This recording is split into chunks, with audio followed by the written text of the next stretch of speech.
Bonjour tout le monde, j'espère que vous allez bien. Aujourd'hui on se retrouve pour une vidéo sur l'écrit. On parle souvent de comment s'améliorer à l'oral en français ou dans les langues en général. Donc aujourd'hui j'ai décidé de développer un peu le sujet de l'expression écrite. Pour apprendre une langue vivante, il faut évidemment travailler les 4 compétences: compréhension orale, compréhension écrite, expression orale et expression écrite. C'est une vidéo que vous m'avez demandé sur Instagram il y a quelques temps, donc je me suis dit que ce serait intéressant de vous donner des idées sur comment développer un peu votre expression écrite, quelques petites astuces et qu'on puisse aussi échanger dans les commentaires. Si vous pouvez me donner vos idées, comment vous travaillez votre expression écrite, ça peut être intéressant d'échanger autour de ce sujet. Première chose, on peut travailler l'expression écrite à n'importe quel niveau. Que vous soyez débutant dans une langue ou que vous ayez déjà un niveau avancé, vous pouvez toujours la travailler un petit peu. Donc ce que je vais vous proposer dans cette vidéo, c'est une manière de travailler sur le long terme, de manière régulière. C'est comme tout, hein, si on veut s'améliorer dans quelque chose, il faut travailler de manière régulière. Il ne faut pas faire juste une journée et puis laisser tomber pendant 3 mois, revenir après. L'idée, c'est vraiment de dire, ok, un petit peu, mais souvent. Un petit peu tous les jours, tu vois. Comme je vous le disais, vous pouvez travailler votre expression écrite même si vous débutez dans une langue. Comment faire? Donc quand on est débutant, ce qui nous manque, c'est à la fois la structure grammaticale, mais aussi et surtout le vocabulaire. Donc ce qui manque, ça peut être le vocabulaire et la structure grammaticale. Pour la grammaire, je vous laisserai regarder des documents sur les réseaux sociaux, sur internet. Vous pouvez trouver plein de choses pour travailler votre grammaire selon votre niveau. Pour le vocabulaire, là aussi, il va falloir que vous sélectionniez ce qui vous intéresse, ce dont vous avez besoin. Donc je sais, c'est un travail que vous devez faire seul.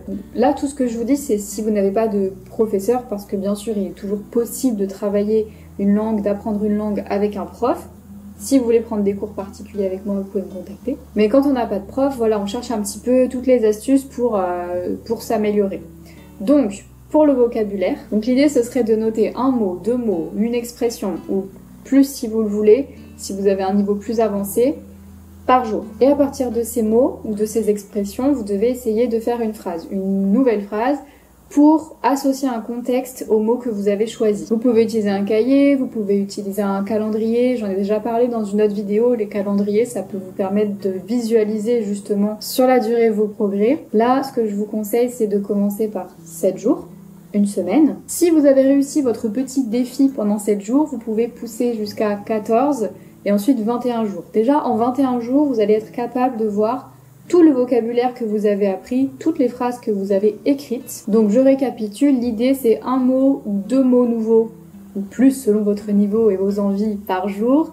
Vous les écrivez, vous faites une phrase avec les 2 mots, les 3 mots, ou alors des phrases différentes pour appliquer à l'écrit. Si vous avez un niveau plus avancé, vous pouvez utiliser la même technique, mais choisir un vocabulaire très spécifique. Donc si vous êtes débutant, vous allez prendre des choses de la vie quotidienne, des phrases, vous allez faire des phrases qui peuvent vous être utiles quand vous êtes débutant, mais en tant qu'avancé, par exemple, si vous êtes très intéressé par le vocabulaire du cinéma, vous pouvez dire, ok, les 7 premiers jours, je vais vraiment travailler tout ce qui est dans le cinéma, réalisateur, acteur, etc., etc.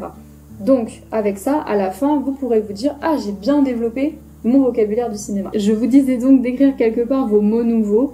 Ce que je vous conseille aussi ici, c'est d'utiliser quelque chose de manuscrit. Donc écrivez à la main sur un cahier ou le calendrier, comme je vous disais. Vous pouvez aussi utiliser un ordinateur, un téléphone, une tablette, peu importe. Mais vous avez quand même le correcteur automatique. Donc ça peut être plus intéressant pour vous de vraiment écrire à la main. D'autant plus si vous avez une mémoire un peu visuelle peut-être. Mais si vraiment vous voulez utiliser tout ce qui est numérique, vous pouvez aussi choisir de créer un site, un blog, d'utiliser les réseaux sociaux pour écrire justement vos phrases. Vous pouvez faire, ça aussi j'en ai déjà parlé dans une autre vidéo, vous pouvez faire un compte Instagram qui est privé et publier quelque chose, une photo tous les jours avec une légende et votre petite phrase, quelque chose pour illustrer les mots que vous avez choisis, par exemple. Ou faire le compte public si vous êtes à l'aise, il n'y a pas de problème. Mais voilà, si vous préférez, si vous hésitez entre les deux, je vous conseille quand même d'écrire réellement à la main, ça va vous permettre de mémoriser plus facilement et d'éviter le correcteur. Autre chose qui peut être très utile, on l'oublie parfois, ou parfois on me demande est-ce que ça peut vraiment aider, et je pense que oui, le fait de lire. Donc là encore, ça dépend de ce que vous aimez lire, si vous aimez lire aussi, mais vous pouvez lire un petit peu soit chaque jour, soit tous les 2 jours si c'est pas quelque chose qui vous intéresse. Il existe des livres spécialement pour les personnes qui apprennent le français ou qui apprennent d'autres langues. Vous avez tout ce qui est de clés internationales par exemple. Vous pouvez lire des bandes dessinées, ça peut être vraiment très bien. En plus vous avez les images pour essayer d'associer un concept au vocabulaire. Ou vous pouvez lire des romans, des choses bien plus complexes qui vous intéressent aussi. Autre chose qui peut être intéressant, c'est lire des articles en lien avec l'actualité. Du coup, comme ça, vous allez développer du vocabulaire actuel finalement. Et vous allez être à jour sur l'actualité. Oh, incroyable. Et là, évidemment, vous allez peut-être pas tout comprendre, toute la lecture que vous ferez, vous comprendrez pas tout, mais c'est pas grave. Là aussi, vous pouvez vous servir de cette lecture pour choisir les mots du jour, les expressions du jour et les écrire dans votre petit carnet, sur votre calendrier, sur votre compte Instagram. Ça peut être une source en fait si vous n'avez pas d'idée de où chercher. Parce que vous pouvez à la fois regarder une vidéo et écrire le vocabulaire nouveau, mais ça peut entièrement être à l'écrit. Donc vous pouvez partir d'un article, d'un livre et utiliser ce support pour développer votre vocabulaire. Autre chose, vous pouvez aussi interagir sur les réseaux sociaux, donc on en parlait un petit peu tout à l'heure, mais là l'idée ce serait vraiment d'écrire en français, donc n'hésitez pas à commenter des publications, que ce soit des publications des profs ou des publications juste en français qui n'ont rien à voir avec l'enseignement et l'apprentissage du français.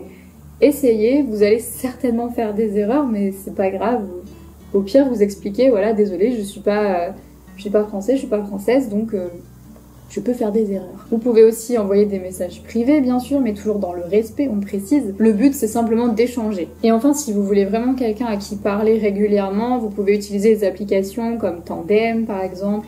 Donc là, l'idée, c'est un échange entre une personne qui veut apprendre votre langue maternelle et vous qui voulez apprendre le français ou d'autres langues si vous êtes là et que vous voulez apprendre d'autres langues. Donc là, vous pouvez beaucoup échanger à l'écrit justement et ça va vous permettre de développer vos compétences en expression écrite. Si vous voulez pousser un petit peu tout ça, vous pouvez vraiment utiliser une expression détaillée. Vous pouvez vous lancer d'autres défis comme par exemple tous les jours pendant une semaine, je vais raconter ma journée. Mais je vais faire un grand paragraphe sur cette journée justement. Voilà, il y a plusieurs possibilités. Je pense qu'il faut que vous trouviez quelque chose qui vous intéresse, qui vous donne envie d'écrire aussi, parce que si c'est forcé, ça va être beaucoup plus compliqué d'apprendre. Donc trouvez un sujet qui vous intéresse, trouvez un défi qui vous intéresse, et pourquoi pas essayer de rassembler d'autres personnes qui apprennent aussi la langue pour faire ça à plusieurs, échanger ce que vous avez fait, vous aider, vous corriger. Ça peut être une bonne idée aussi. Donc on résume, l'important c'est de s'entraîner un petit peu, tous les jours si possible, mais le plus régulièrement possible sinon. Écrivez les mots nouveaux que vous apprenez, entraînez-vous. Si vous n'avez personne pour vous corriger, malheureusement, c'est vrai que c'est plus compliqué pour s'améliorer, mais ça reste un exercice, ça reste quelque chose d'utile dans votre pratique. Si vous avez la chance de connaître quelqu'un qui parle très bien la langue, vous pouvez envoyer ce que vous écrivez afin que la personne vous corrige. Évidemment, tout ça, c'est pas parfait, mais l'idée, c'est de pouvoir pratiquer, l'idée, c'est de pouvoir essayer pour prendre confiance et puis ensuite, voilà, être en mesure d'écrire parfaitement en français. Moi, je suis un petit peu curieuse, du coup, je voudrais savoir quelles sont vos astuces, comment vous faites pour travailler votre expression écrite. Donc si vous voulez bien me dire dans les commentaires, ce serait super chouette, on pourra discuter comme ça. Et en attendant, j'espère que cette vidéo vous a plu. Si c'est le cas, n'hésitez pas à l'aimer, à le partager, à commenter, à vous abonner, ça aide beaucoup. Et vous pouvez aussi me retrouver sur Instagram, sur TikTok, sur Twitch. Je fais des lives sur Twitch. Et je fais plusieurs lives sur Twitch, c'est incroyable, j'arrive à faire plusieurs lives. Donc rejoignez-moi, je mets tous les liens dans la description. Et en attendant, je vous dis à très bientôt pour une nouvelle vidéo.